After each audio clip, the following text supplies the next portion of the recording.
You can pick your friends, you can pick your nose, but you can't pick your friend's nose. Let's get into it.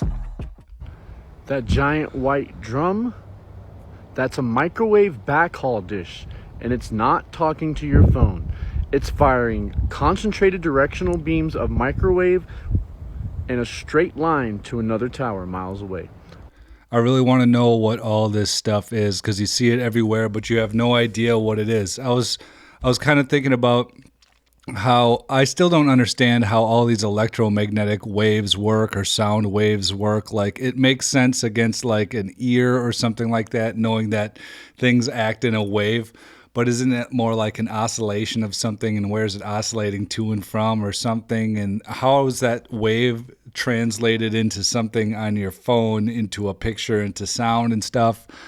And I don't get the whole concept of the waves in general. I don't know. Maybe I'm stupid, probably, but you know what I'm saying? I don't know how it really actually works, because this stuff is like technology that's around everywhere, and it's doing something. They're doing something with this.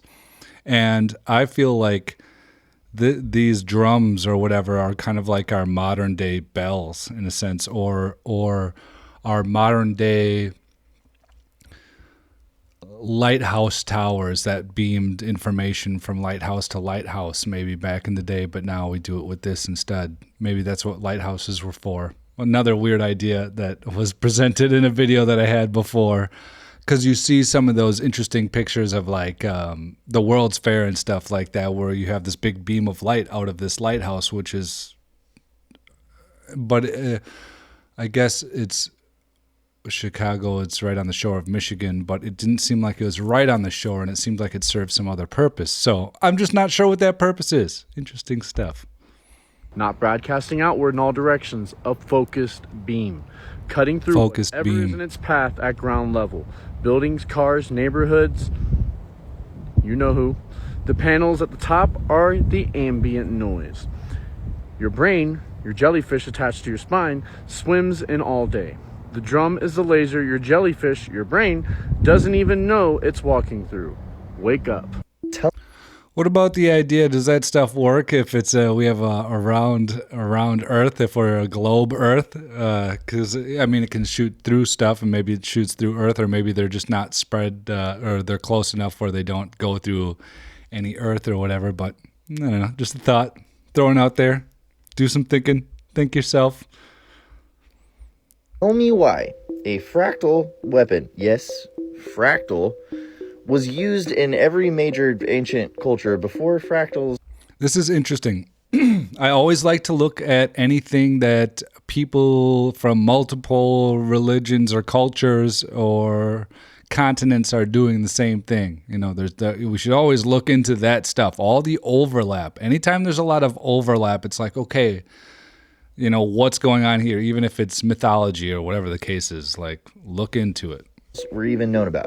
It's called the Vajra, and Indra from the Vedic tradition used this to slay a demon serpent. Zeus also used one of these bad boys to slay another demon serpent called Typhon. The story is the same. In ancient Japan, Raijin, the inspiration for Raichu the Pokemon, he has one in his hand. In ancient Rome, the goddess Cybele, also using Vajra. Let's go to America. The rain god Chak has one of these in his hand. The Aztecs had a god called Tlaloc, spitting image of Zeus. The largest megalith in Mexico is dedicated to this guy. Every one of these deities used it to wield lightning. It was actually one of the inspirations for the lightsaber in Star Wars. And in more recent times, Elon Musk even has one of these on his bedside table. So what does it do? Well, if Elon Musk has one, then obviously it's legit, right? On his bedside, right next to that gun. And so is Diet Coke. That is also legit. Well, in the Vedas, it says it disrupts the continuity of spirit and matter, your soul from your body. And if you're loving this video, I'm having a giveaway for this Vajra and signed copies of all my books. Just share the vid, comment Vajra, and I will send you the details on how you could win. So how would a fractal weapon even work? Well, if you mirror the father of all fractals, the Mandelbrot set, the geometry of the Mandelbrot and the Vajra is exactly the same, down to the details on the Vajra.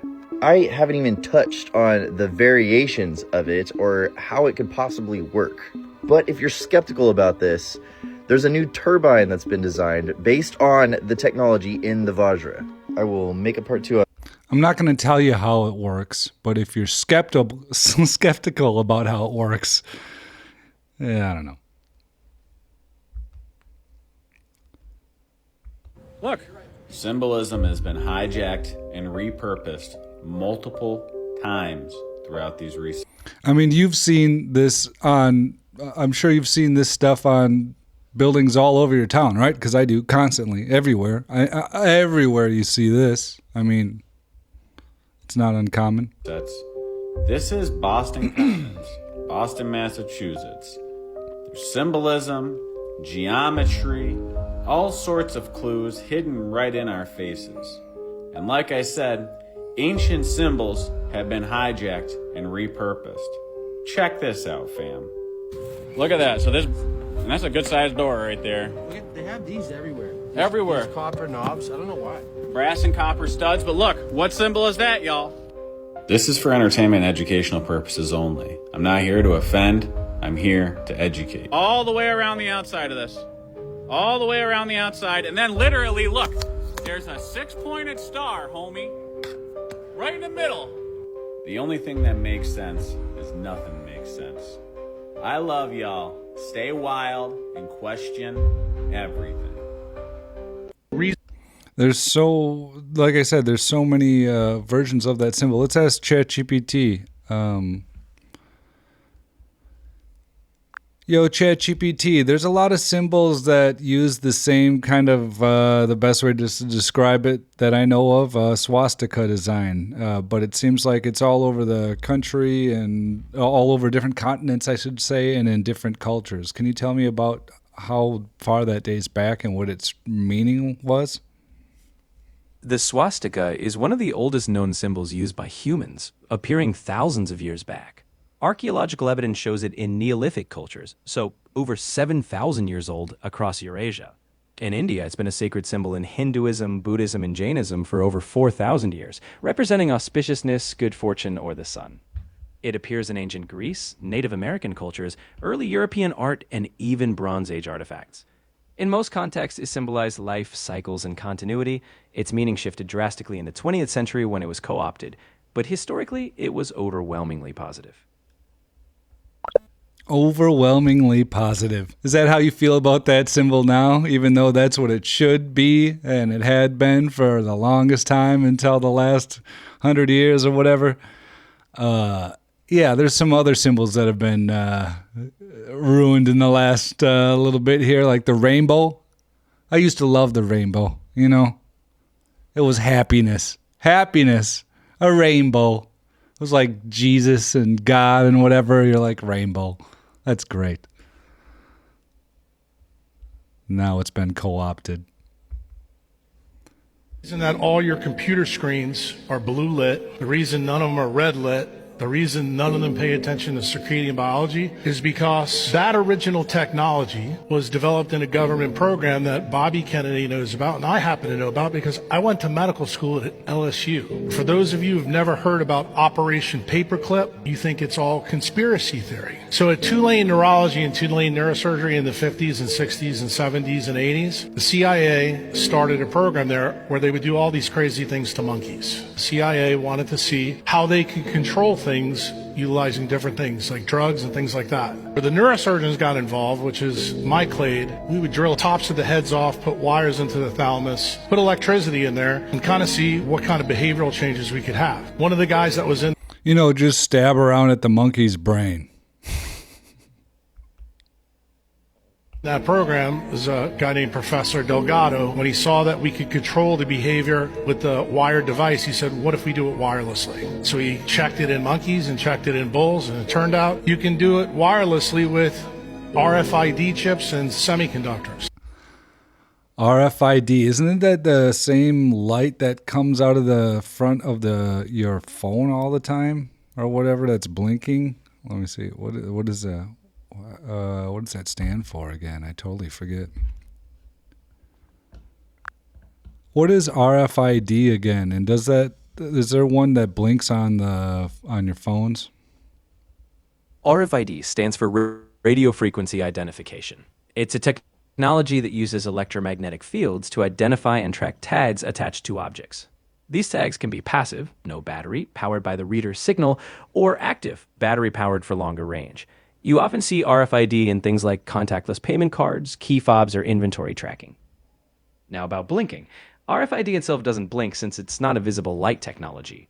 But if you're thinking of phones, you might be mixing it up with NFC, Near Field Communication.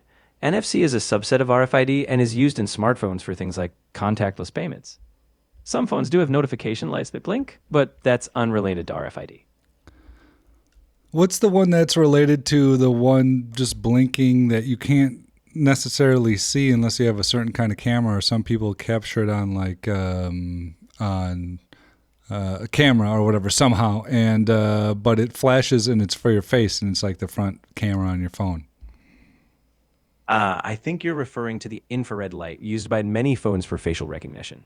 Technologies like Apple's Face ID or some Android facial unlock systems use infrared IR emitters. Infrared light is invisible to the naked eye, but can be picked up by some cameras. When you see footage of a phone seemingly blinking during facial recognition, that's likely the infrared pattern flashing, which helps map your face, even though you don't see it yourself. All right, so I was thinking of the infrared, but... Then the CIA took it to the next level. They said, well, since this is electromagnetic radiation, what if we did it through light through screens? And it turns out you can. And that's the reason why all your computer screens have the frequencies they have. So why is this all important? Well, the person that set this meeting up between me and Bobby is the patent attorney that made sure that Google and Meta have those things so they can control the things that we all do. Where did the original idea come from that started off in MKUltra with the CIA? You're going to be surprised when you hear this. It came from the mafia in Las Vegas. They wanted to build a new city in a desert. They enclosed it all, blacked out the windows, invented slot machines that were blue lit. And they found out that they didn't have to take a gun, stick it in your face to steal your money. Then they even got smarter. They said, let's give people free alcohol while they're doing that. And they found out they got the money quicker. And that's when the CIA got the idea to start this program. That's really how it started. Did you know if you give people liquor, they might make bad decisions? Did you know that? You could do that like a CIA thing? How sneaky and smart are these guys? They're so dang smart, I tell you that. But no, the red light thing, that's got to be real. I think our eyes go like straight to our brain stem or whatever. It's like a very direct, whatever happens with the light right to our brain, whatever. It's like a very direct connection or something like that. And we're definitely affected greatly by the light that we're surrounded by. I like to have I have some incandescent bulbs because they produce a lot more red light. That's why they give off more heat, is because they produce a lot of red light. And that's where a lot of the energy is going, like 90% of the energy or something pretty crazy like that is going towards that red light that we don't really see, but that is good for us and is good for our eyes. And when you take that away, you don't need to power that light so much. And that's where we have like some of our LEDs and some other lights only have that blue light, which doesn't take nearly as much power if you don't include some of that red light. So I do believe there's something good about that, about light and getting sunlight in your eyes. And also, you know, the more I make these videos and spend time on a computer, because I don't normally do this. I actually bought this computer shortly before, less than a month before I started this YouTube channel. I bought it for recording music because I haven't done that in a long time and I wanted to get back into it. And now this has stolen all my time, but I'm really enjoying it, and a new fun outlet that I really do enjoy. It's cool. But yeah, light's important. Light is very important. Okay, I like fun. Roller coaster? What is this, Six Flags? What is it? Where are we at? Not a roller coaster. That is a bridge. Look at that beautiful bridge. Look at that beautiful bridge. That's just a bridge. We will never see a bridge like this again. We will never see a bridge just like this again, that it existed already. We will not ever see a bridge like that. It's crazy, dude. In Germany, in 1887. That don't fit. Oh, Portland, Oregon. Look how cute it is in 1859. Let's go a little forward. 1885. What is that? It says it right there. It says high school. High school? I mean, that's the thing. These don't look like high schools. Does that look more like that church that's in your town or something like that next to some other insane building? It says high school, guys. Guys! That doesn't fit at all. Fort Pulaski, Savannah, Georgia. What's the history? What's the history on this? Fort Pulaski was built in 18 years, frequently stopping because of Georgia summers. Okay. 25 million bricks. In 1847, it was built for 147 guns, although they used no more than 30. What did the workers think that did 25 million bricks? Don't you love those stories like that? They built it. They just built it like 5 times the size of what it needs to be, and they don't even use it. Just like that Star Fort episode where they built that huge Star Fort that has the most bricks used in like the northern hemisphere or western or whatever, some section of the earth. And that thing was just like, oh, we didn't really use it for its purpose after all. We just didn't really need it. Whoa, man, I would be pissed if I worked on that. Built 147 holes just to pew out of it like this, and they only used 30. What did they think about that? This photo says it all. That doesn't. This photo says it all. Look at them just lounging. They're just lounging up there. 25 million bricks, and they have like 7 people in the fort. I mean, the dress doesn't. I'm not gonna say it. She looks scary. The 1911 Wanamaker department store in Philadelphia. Do you see something? Yeah, why aren't our department stores like that anymore?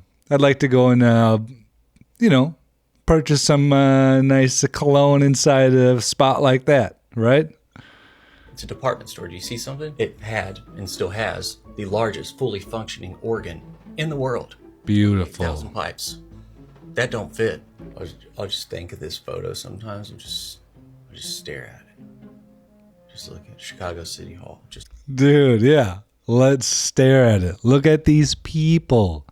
These people. Tiny little people. Tiny little people walking around the corner and down the street. Tiny little people. Something neat. Stare at it. This guy's chestnut stand doesn't fit. Neither do the horse and buggies, but just look at it.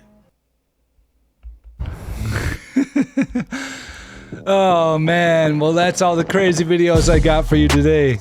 If you guys enjoyed this, please like and subscribe. Definitely helps the channel grow.